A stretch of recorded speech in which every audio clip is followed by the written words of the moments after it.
Hi everybody, in this video I'm going to show you how to make a pie chart in Minitab.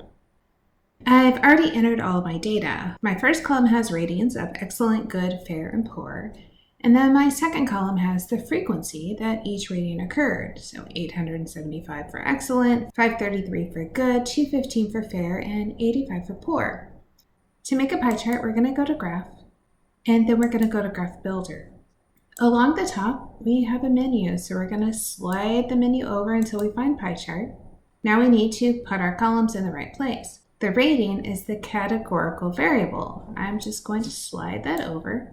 And right now you can see it evenly dispersed our categories. So to make sure it matches our data, we need to add in the frequency. The frequency goes into the summarized variables option. So we're going to slide that over. And then you'll see the pie chart readjust.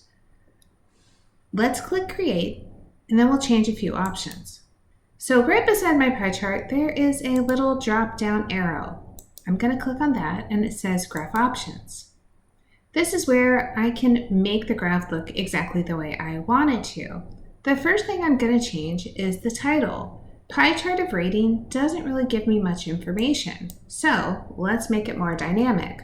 Let's change the title to Max's Deli Customer Service Reviews. Now we know that we're talking about a restaurant, we know the name of the restaurant, and we know what the ratings refer to. So for a subtitle, I'm going to add that this was Spring 2025. That lets me know when these ratings were done, and it doesn't tell me that this is long ago, it tells me this is current. Other things I'm going to change is I'm going to go down to the labels. Right now, I can see kind of how the pie chart is portioned out, but I don't have any numbers. You could add the frequency, but that makes the reader do some work. So I'm going to get rid of the frequency and instead put in the percent. You can of course do both, and sometimes that's nice. You could also choose to put the category name. At this point, it's getting a little busy, so I'm going to take the frequency back off.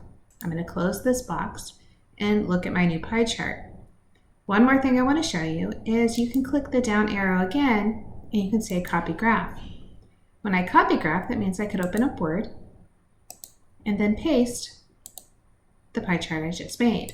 Think of this as bringing the graph over as a picture. You can't change any of the details of the graph. If you want to change details, go back to Minitab, copy, and paste the picture again, but this gives you a good way to share the graph with others.